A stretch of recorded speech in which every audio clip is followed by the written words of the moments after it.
Welcome to the Thrift Store Kitchen Review, where I test all the weird junk from the thrift store so you don't have to.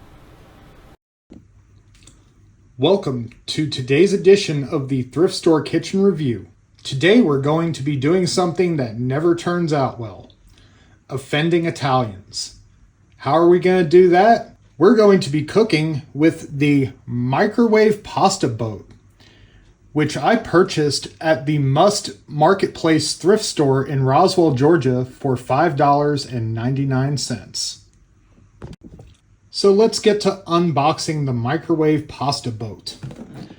This boat was endorsed by Kathy Mitchell, who's known for writing books that I have no clue how the editor looked at that title and said, yeah, let's run with that.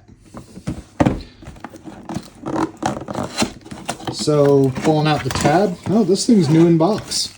Nice. So we have our boat. Take the plastic off. The boat has a two-sided lid, one meant for straining the pasta. Has this little note here that has the contents. It's congratulating me on buying a microwave pasta boat. I guess this is the manual. Has a recipe book. And it has a tray inside that you can use to steam vegetables. So next we're going to get our ingredients and our microwave and cook with the pasta boat. So we've gone ahead and washed out the pasta boat. We've got our spaghetti and we're about to try cooking. These little handles on the side apparently are used to measure servings of spaghetti. Each handle equals 2 servings. Gonna open up the spaghetti. Gonna measure out a portion, and I just broke spaghetti everywhere. 1 portion.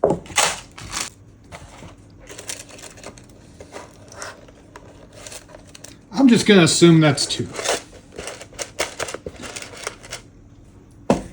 All right, so we have the equivalent of 4 servings of spaghetti in the boat right now. Now, according to the manual, the next thing we're supposed to do is fill the water to water level 4. So I have a mixing bowl full of water. And I'm going to fill it to line number 4.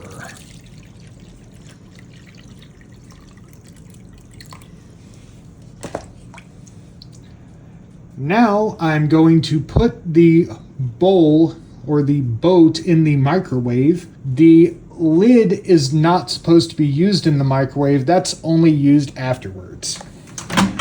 Now I have a little bit of a problem here. I have a tiny microwave. So it's not going to be able to spin.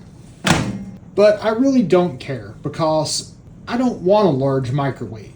It takes up a lot of space, and microwave cooking sucks, to be quite honest. I use this thing literally to quickly defrost ground beef and heat up food that comes out of a can. It says it's supposed to cook for 18 to 20 minutes, but I'm going to set it at 15 and then check it, because if I cook it for 18 minutes, I have a bad feeling that the spaghetti is going to be the horrid texture of the spaghetti on the Golden Corral buffet line. So I'm going to put 15 minutes on there, and then we're going to come back and see how it looks. I have no clue how to actually set this. It's easier to just hit the button over and over again in 30-second increments. There we go. We'll be back.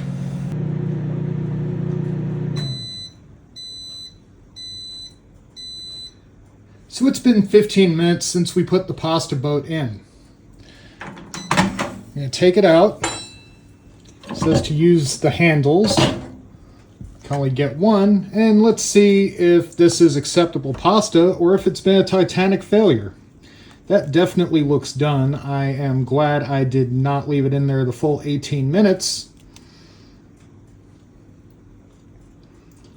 That's definitely done, and honestly, it's a better texture than I thought it was going to be. So the next step is I need to slide this lid onto the boat, which is a lot more difficult than it sounds like it should be. Shut it, and then strain the pasta.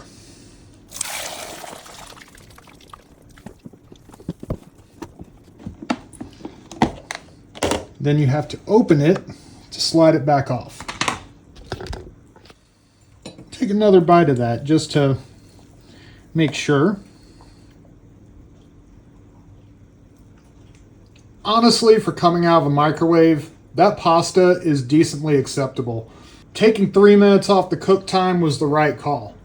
That pasta is actually at an al dente texture. I was wrong on this device. While normally I would cook pasta in a pot and probably will in the future, this is a device that exceeds any expectation that I had of it. I'm about to get some sauce, make me a bowl of spaghetti for dinner, and then we're going to be back for the final test. So we've had our spaghetti dinner, we've washed out the pasta boat, now it's time to find out one more thing. Will it glizz? That's right, since this thing offers not one, but 2 different options to cook, we're going to have a double shot edition today. So I've gone ahead and filled the bottom with water and put the steamer rack in. I'm going to go ahead and put a hot dog on top of the rack. I'm going to put in the microwave. I'm going to start with about a minute, which is standard for hot dogs in the microwave. And let's see what it does.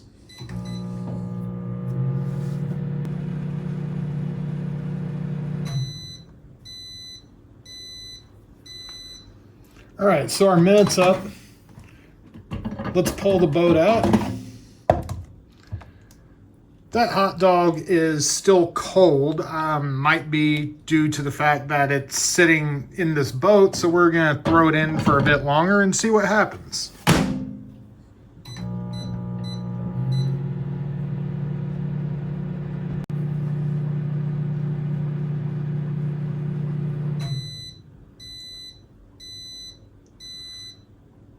All right, so let's make a second check. Oh yeah, that's looking done now. Yeah, that's nice and warm. Let's go ahead and get a bun so I can take a bite of it. Not a lot of color to it, but it does have this little weird brown spot. Never want weird brown spots on your wiener. Not bad, a little mushy. It's okay. Now, for test number 2, I'm going to pull the steam rack out, add just a little bit more water, and throw hot dog number 2 in here. Put a little more so that covers all the way. And I'm going to go ahead and start this one at 3 minutes and see how it turns out.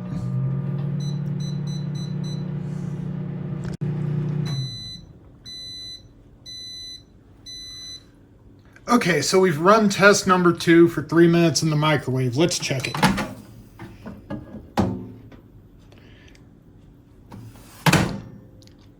Looks about like a boiled hot dog. Let me take it out of here, see how hot it is. Yeah, should work.